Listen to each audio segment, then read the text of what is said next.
It's the Progress Pod, a production of the Franklin County Coalition for Progress. We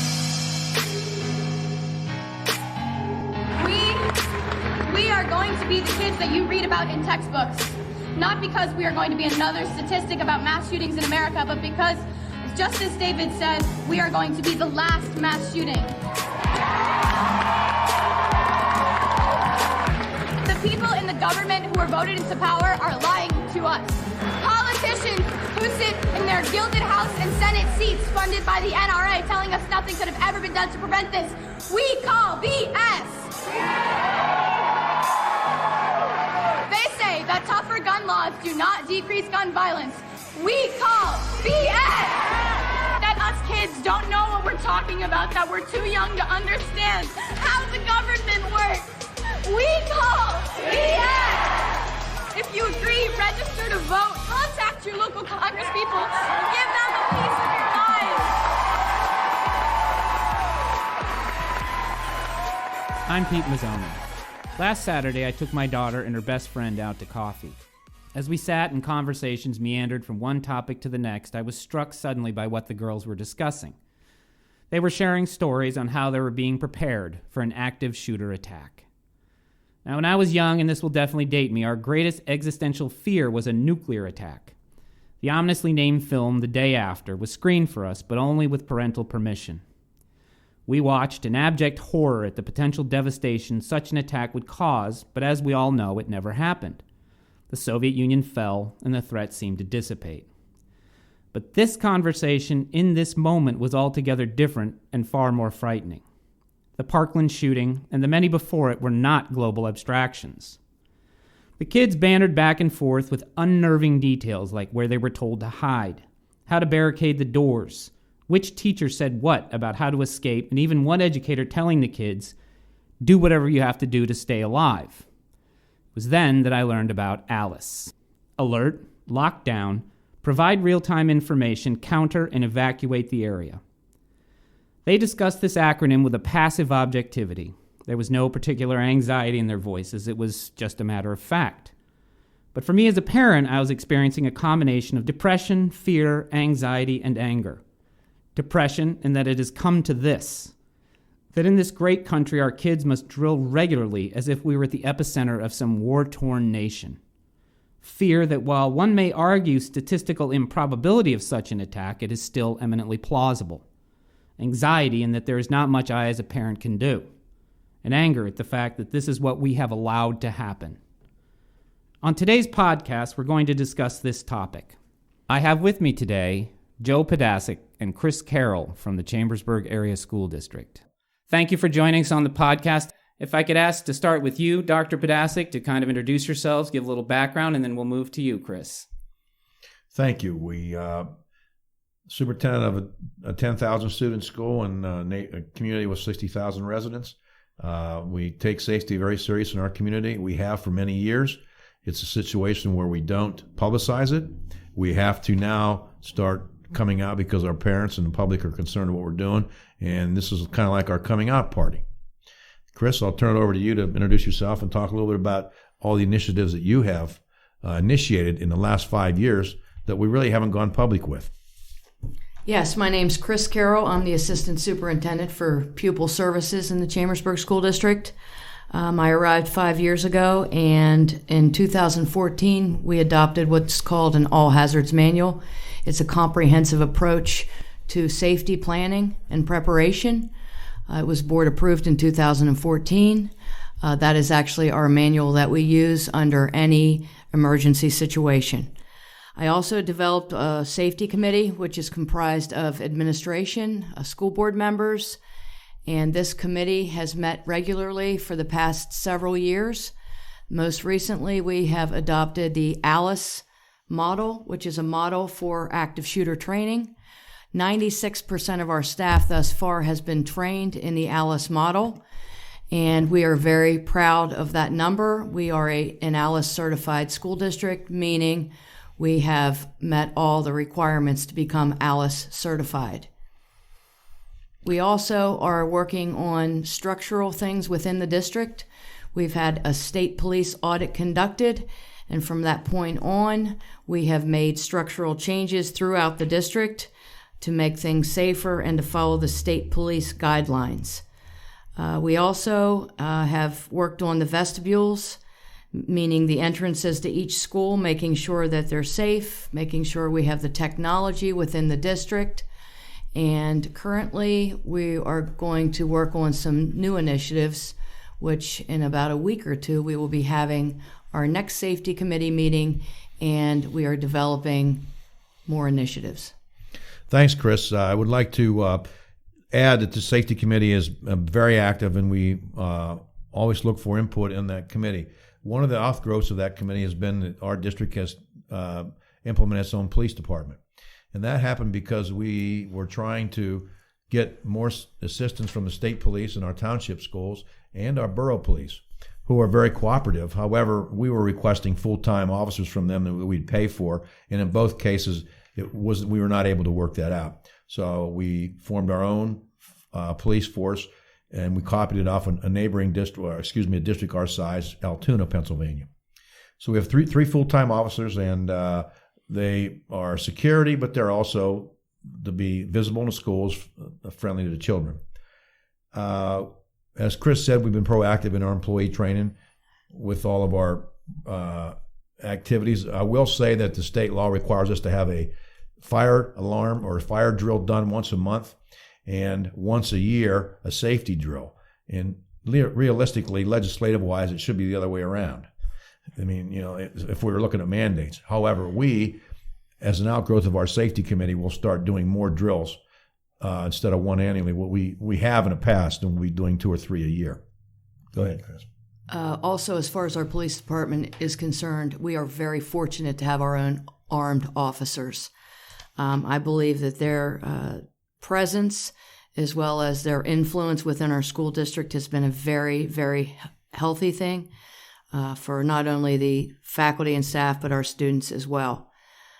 As far as safety training, our students were very enthusiastic about the ALICE training drills. I had the opportunity to go to a few of the elementary schools and just to watch the children, and they were so challenged by the different scenarios that we would put forward.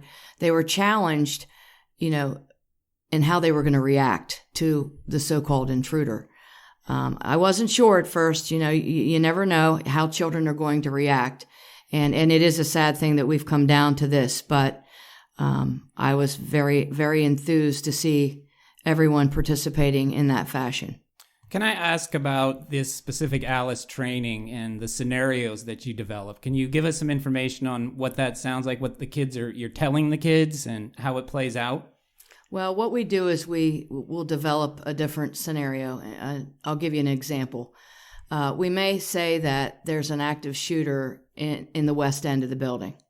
So then the students at the east end have to react. What are they going to do? 9 chances out of 10, they're probably going to flee or they're going to exit the building. If they're in the west end of the building, they're going to barricade. There are barricade doors. They're going to close in. We give them decision-making skills rather than the way we used to do it. Years ago, during a lockdown, you would tell the students to go into an area of the classroom and lay in that area.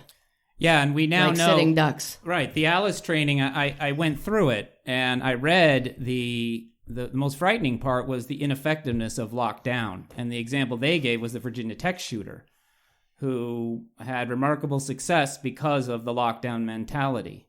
So in terms of decision-making, you bring that up. What kind of decision-making are you pressing them to be involved in? Well, any adult that's trained or student that's trained, we want them to know that there are many scenarios that they may be faced with, and there are many decisions that they need to make in order to save lives. Mm-hmm. The bottom line is, if you look at a scenario, any of those scenarios that's happened in a school shooting in the past, it takes 3 to 4 minutes before the police arrive. Right. So between that 3 and 4 minutes is our most critical time to try to save lives and to slow down that shooter. They've also done a lot of research on shooters and their accuracy for shooting. They're not very accurate.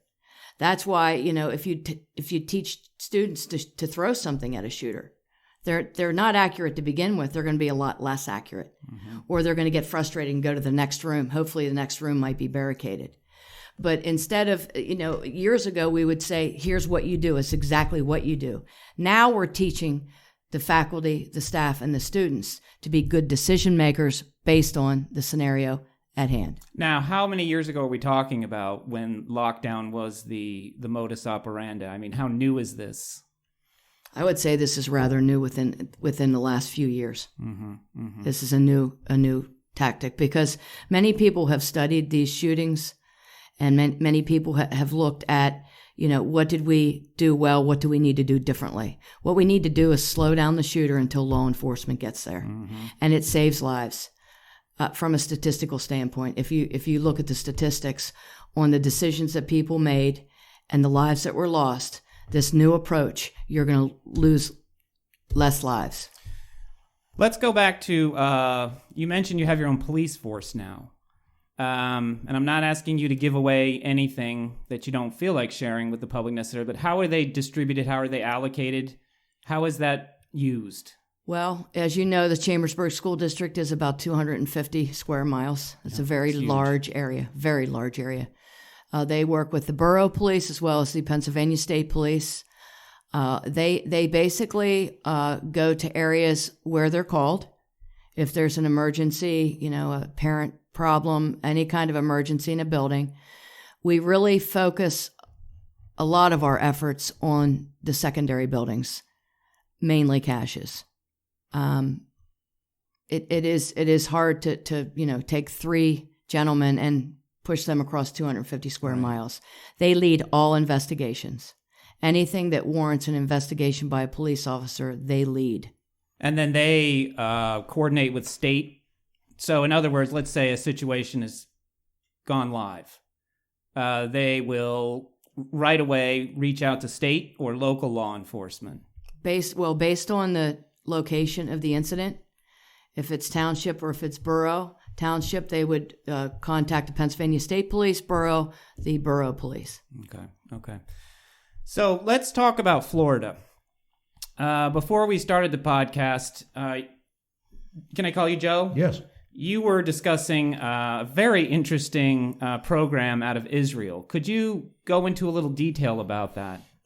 Whenever you have a frightening situation like they've had, there's going to be a lot of trauma that's created throughout the community, and of course, in our case, the nation.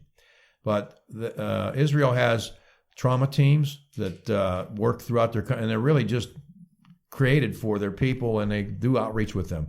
So the community brought in the trauma teams from Israel, who are immersed in the communities, in the community as well as in the school district and with the children, and debriefing, the counseling, and they're just non-emotional, but they get to the heart of the subject and get people to talk things out. And I think it's a wonderful concept that I believe, out of every tragedy, you got to take some lessons, and this is one I believe is going to be a lesson for the nation. Mm-hmm.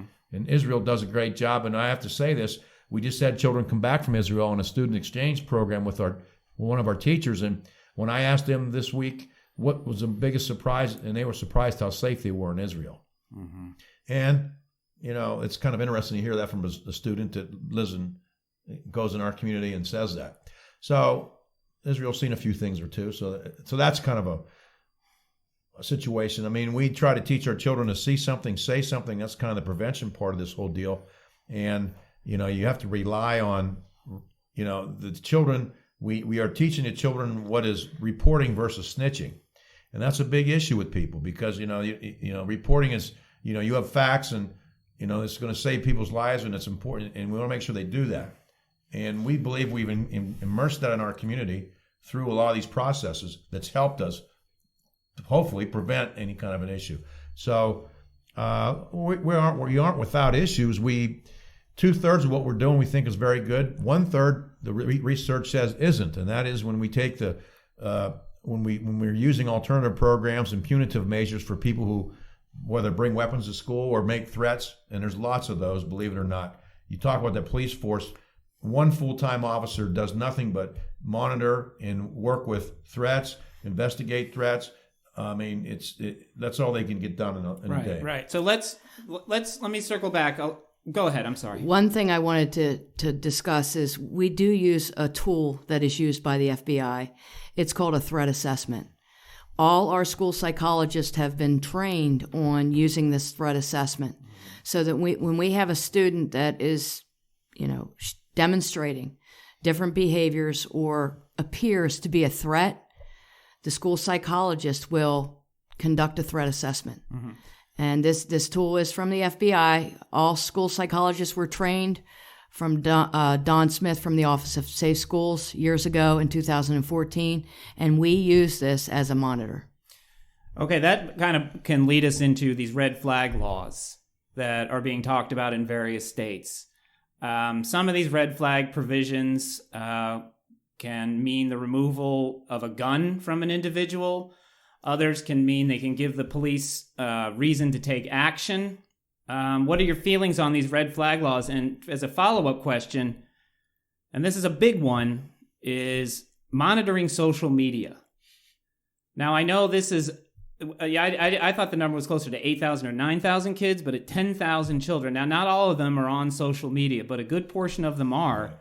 What steps can you possibly take to kind of sort out these threats that you were talking about, that are real versus just so much, talk? Well, we do monitor them regularly. We have our own social media. We have community groups that have social media. And then we have children who are in the student leaders who keep us informed. Mm-hmm. And it's not unusual for a lot of this to happen in the off hours, evenings and weekends. And the borough police and the state police have been very active also and been in touch with us on cases that have happened. So we look at triggers, anything that's a direct threat.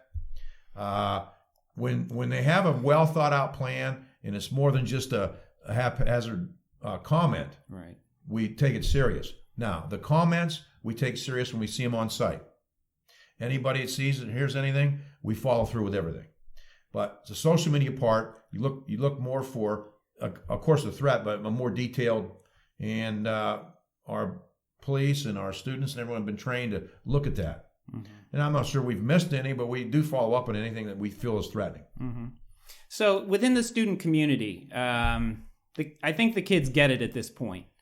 Do you feel like you have a good line of information through the student body, kind of revealing potential threats? Like the young man down in Florida, he couldn't have thrown up more red flags, and nothing seemed to happen.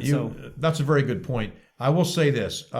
When we did a lot of work with our children and our staff in the last 2 weeks after, in detail, we wanted to find out exactly what they're thinking, what's going on, etc. And our students, majority of them feel safe. They in our secondary schools, they don't have any problem talking to an adult. They see something, they say something, and we find that to be true.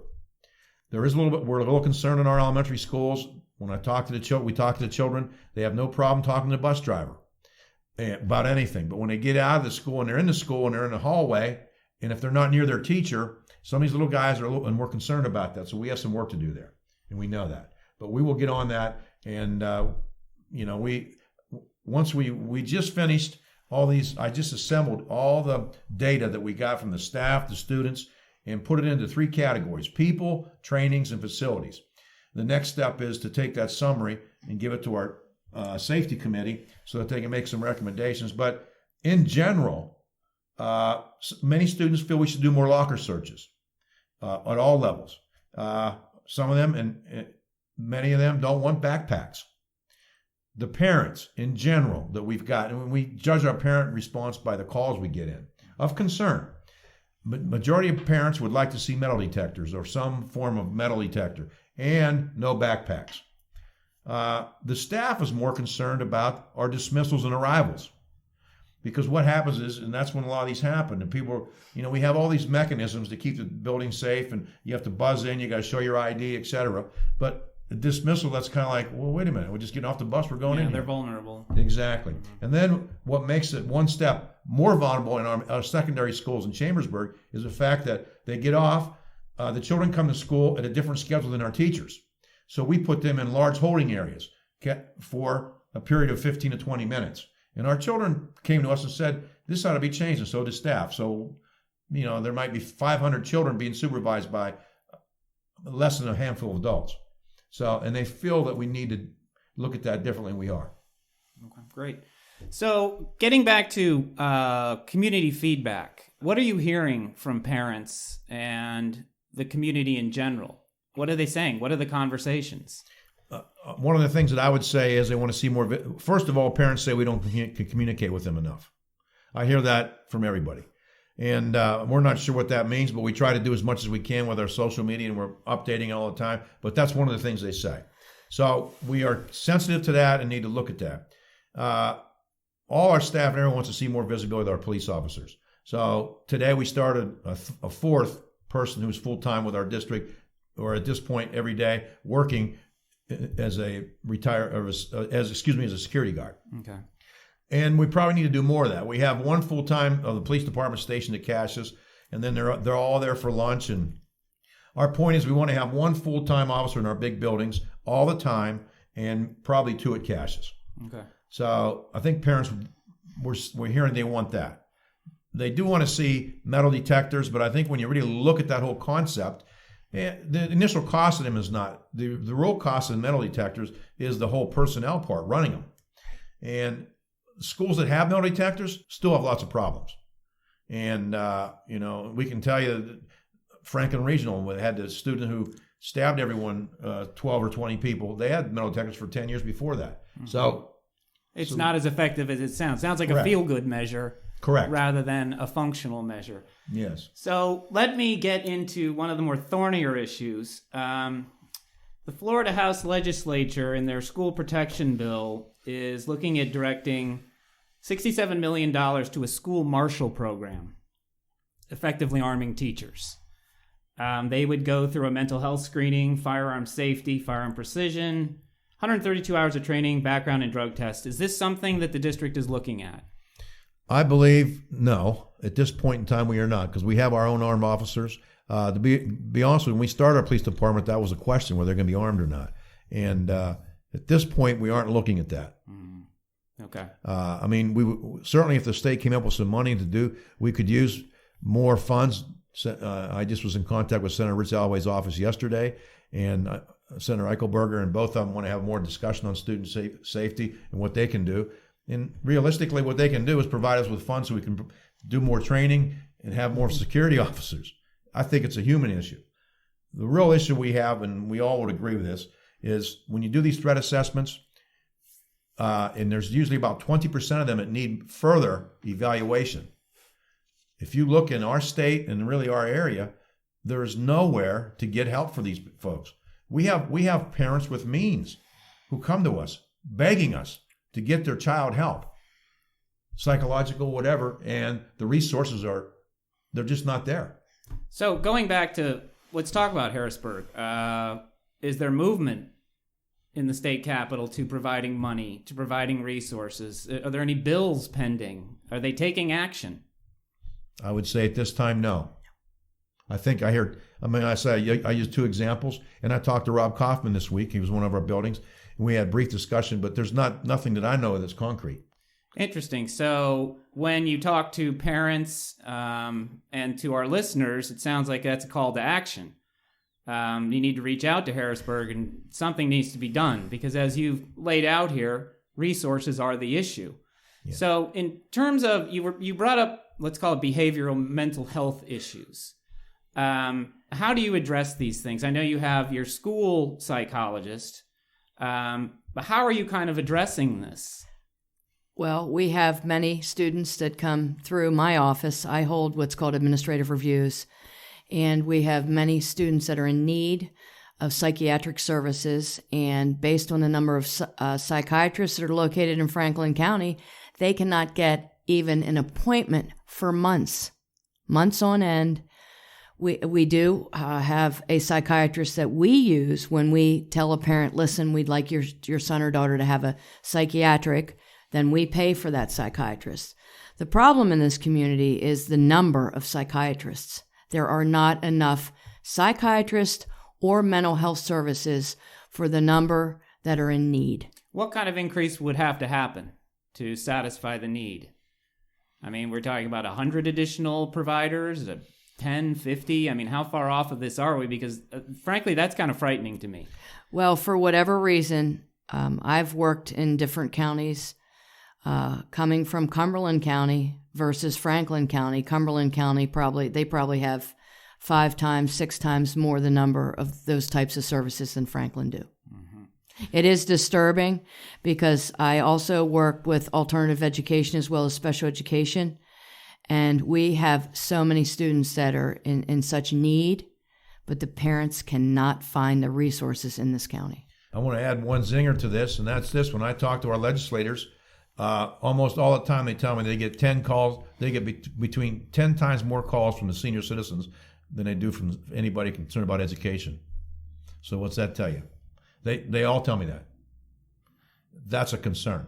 Yeah. If we want our resources for our children, we've got to get that. There has to be a call to action, like you say.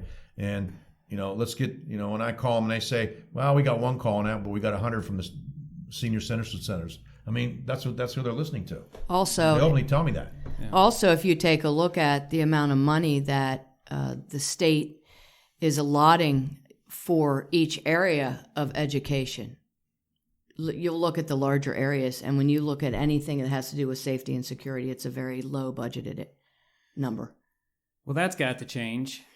I mean, it's hard to believe that I'm hearing that, despite what we just witnessed down in Florida, that they're not moving on making that money. Does the school district have additional money to finance these new safety measures? Where's that coming from, or how's that work?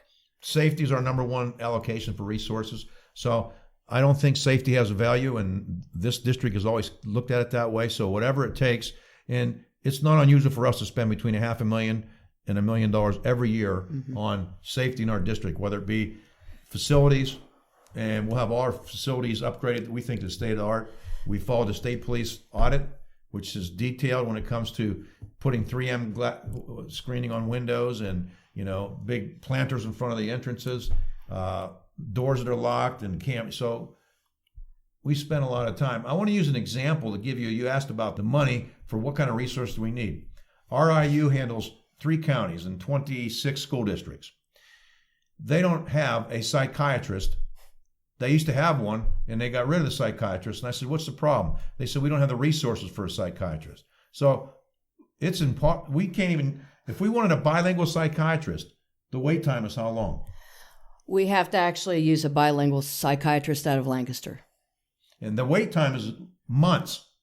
And are they covering a large area of the Lancaster School District? Absolutely. So they're booked up anyway. They're booked up. Oh, my. It's 8 months. I mean, 8 months is what we had to wait the last time to get a psychiatrist service for bilingual. Yes, and we have a large number of students, Hispanic students, coming into our school district. Yeah. I mean, our numbers have tripled, and there are many. There's a very long wait line for these students to get evaluated. Well, this is all unnerving. At what level would you have to be staffed with these behavioral health services? I mean, how far off the mark are we as a school district in terms of those needs? Well, I'll say Keystone has really provided some great partnerships with our school district. Currently, I know they are bringing several psychiatrists on board. I think 3 psychiatrists within the next year. They're also bringing more mental health services to the community. Okay, so there's stuff in the works. Yes, Keystone has been actively working on that. That's good to hear. I want to address another program, the SAP program, Student Assistance Program. I was unfamiliar with that. Would you care to kind of speak at length on what that is and its efficacy?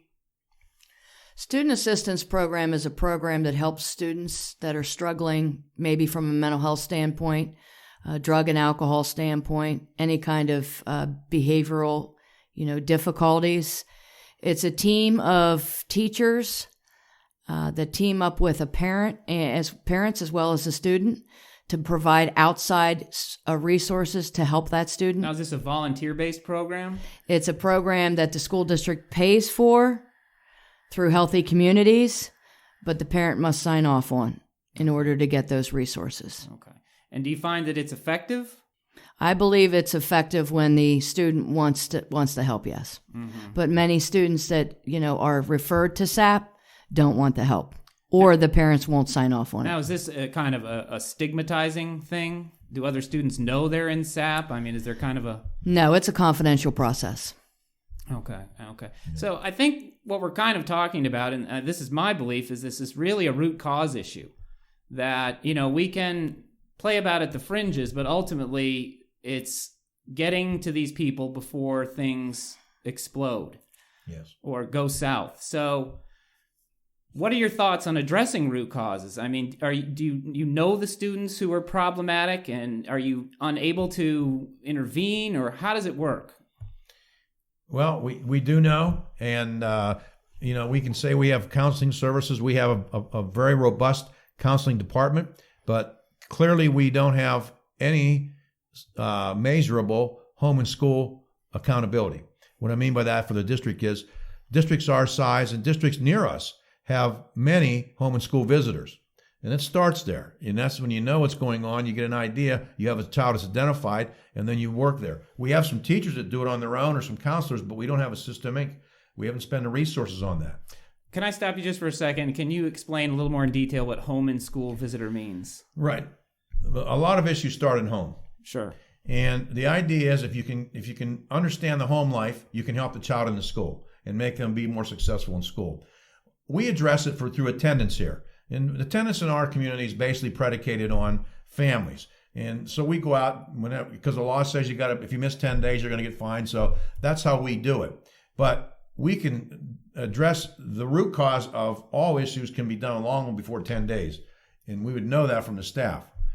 But most school districts that have an urban component like we have, instead of having elementary counselors who stay in the school most of the time, our model is predicated on the classroom and in the school-based. A lot of models that are urban, the counselors in the elementary division are home and school-based. So they work in a community, and they may be in the school a portion of their time, half to a third. But 2/3 are in the community working with the parents, etc. Our counselors spend 80% of their time in the schools and 20% in the community. And we need to reverse that. Are you working towards that goal? Well, I will say we started a new program for students that have been through severe trauma. It's an elementary-based program, and we have one staff member, and this is her role. She works between the home and the school, and I've seen a great deal of success in this model. But that's one of our elementary models. How are they identified, these students?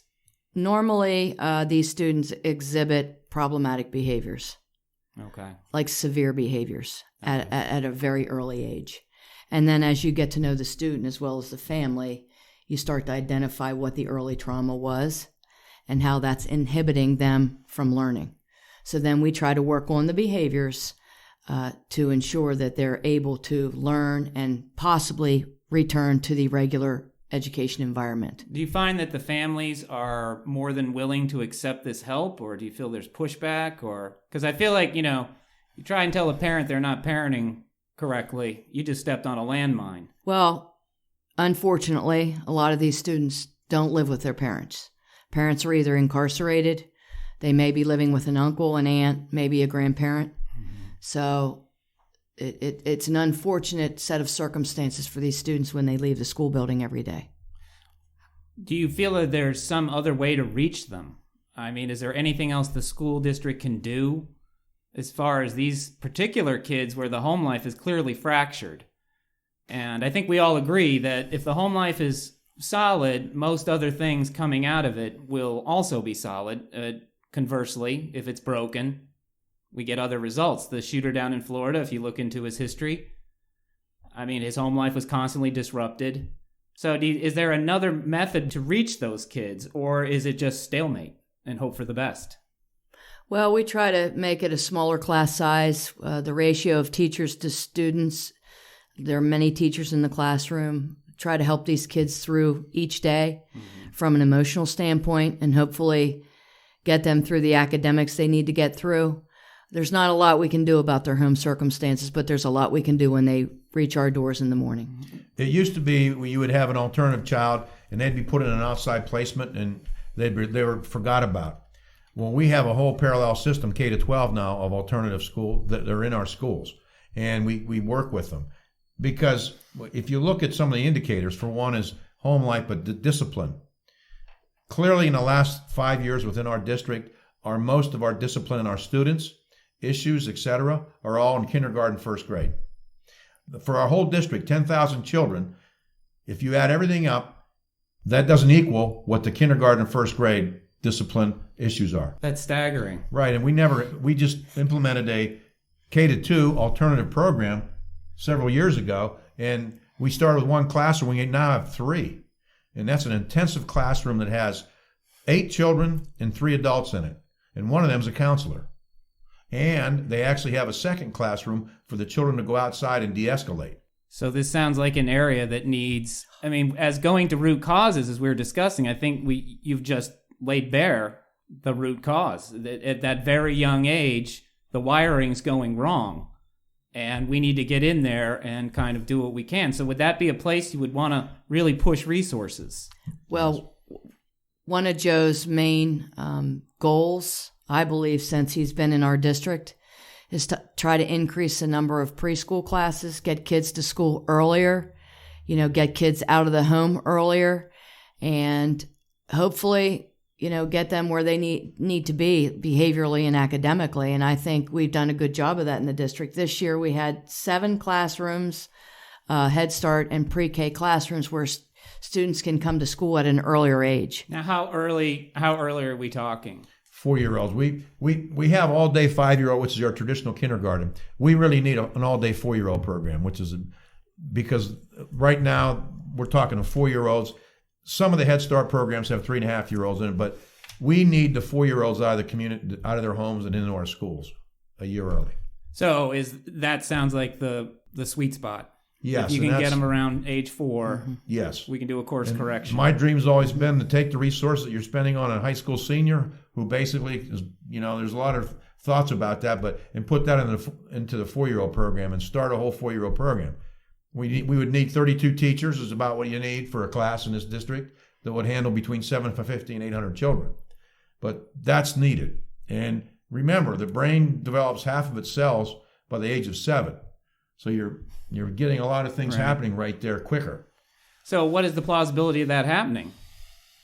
Well, I've been working on it for a long time, and I can tell you that it's going to be a long process. And I only say that is when you look at the resources that folks are allocated in this state. We have teachers who we hire from Maryland who work in our schools, love our children, but when they come in kindergarten and first grade, they tell us that we have children who are basically, they know their numbers, they can write a paragraph, and there's other children who aren't potty trained. Right. But when they came from Maryland, universal preschool, none of that. They could get right to the top. And so when they're done with kindergarten in Maryland, a child is basically a year ahead of our children, of all of our children, because we don't have that universal preschool that can sort of holds us all back. Now, our teachers work very hard. And you go in our kindergarten classrooms, and I'm just in there today looking at, we expect the children to be able to write between 1 and 2 paragraphs when they get out of kindergarten, and know all their numbers and to 100, and know every color, and and be able to converse independently. Mm-hmm. But it's a struggle. Well, it sounds like Pennsylvania needs to step up. That this is not an encouraging bit of information. With the kids that they don't get caught, they don't get service they need in an early age. Does the school district have a way of kind of keeping an eye on them? Is that possible? Watching their trajectory? I will say I've worked in several school districts, one in Maryland and several across the state of Pennsylvania. And the Chambersburg School District, I believe, does an excellent job in offering alternative type settings for students with different needs. Mm-hmm. We really do. We have many classrooms across the district that are designed to work with these types of students. We also have programs outside of the district that we spend a lot of money on, trying to provide strong interventions to get kids back on track and back into the regular classroom atmosphere. But I will say over the past 3 years, we've seen a significant increase in the types of students coming into our school district from other states, from other places that have significant needs. Is this a poverty issue? Yes, I would say correct. We have two kinds of poverty in our district. We have urban poverty and we have rural poverty, and they have to be dealt with differently. And we are still in the model of dealing with the the rural poverty, and we haven't really accepted the fact that the urban poverty is totally different and takes a lot more resources at a concentrated time and intensive situation. Would that be a way of describing that? How are Very they good different? way. How are they different? How are the approaches different to kind of addressing in the context of this conversation of, potential red flag, let's say? Well, on any given day, you really don't know who's going to register in the district. I may have a student from Puerto Rico that has an IEP and understands no English. Can I interrupt you with what's an IEP? Individualized Education Program, that's Okay. Special Education Services. All right, thank you. So that's one scenario. You may have a student come from Brooklyn, New York, with a heavy-duty discipline record that's coming into Cassius. Mm-hmm. You may have a student from Littlestown, Pennsylvania come in. I mean, we just have such diversity coming through our doors every day. And our challenge is to meet that student's needs, educate that student, and have that student be successful. Sometimes that's a challenge for us.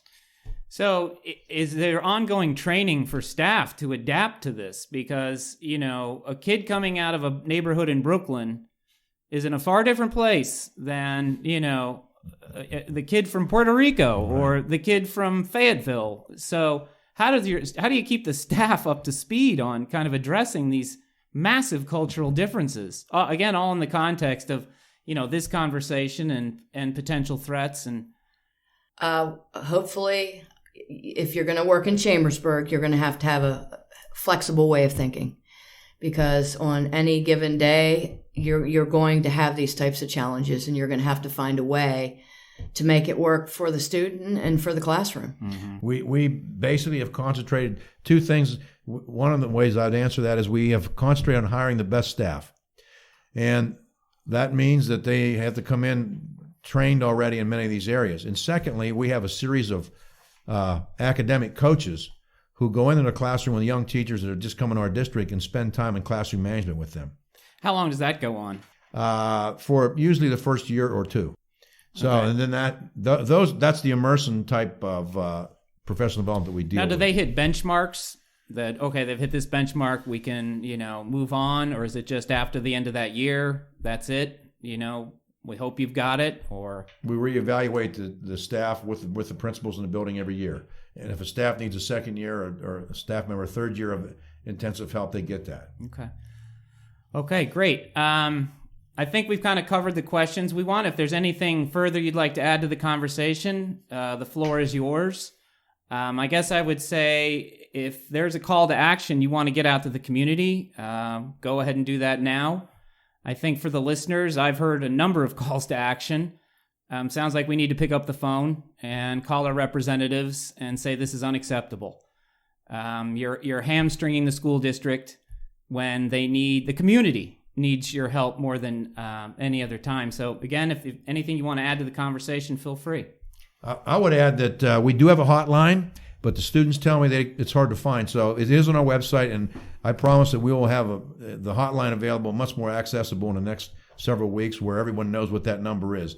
I think that's one of the number one easiest things we can do to get this. So we have to get a hotline so people know what it is. Our students are telling us they don't even know what the number is or how to access it. Mm-hmm. So that's my point. I would encourage the community to continue to stay engaged, and not only with lawmakers, but with the school district. If they hear of anything, please report anything, even Right, if that's they important. find that it's something small, because 9 chances out of 10, that's where we've gotten our information from others, whether it was a student, a parent. So continue, to be diligent about conversations, about what you're hearing and seeing, and just remember that we're all in this together.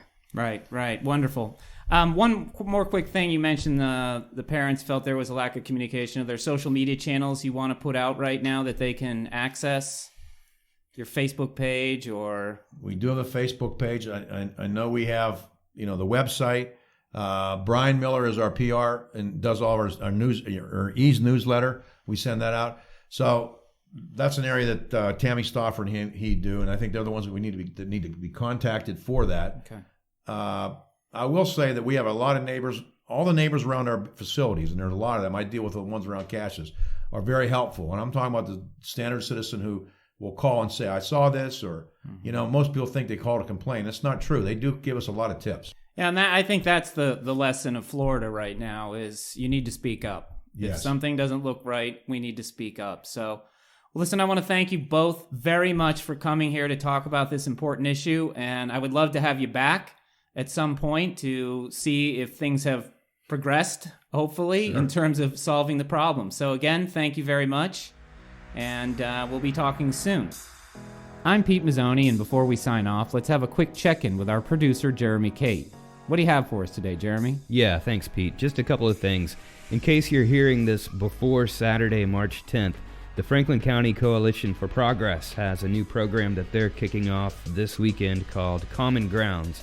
It's to be held at the Coyle Library the second Saturday of each month from 10 a.m. until noon. And this Saturday, you can join them for Running for Office 101. They'll have a speaker that can tell you just how to get yourself on the ballot here in Franklin County.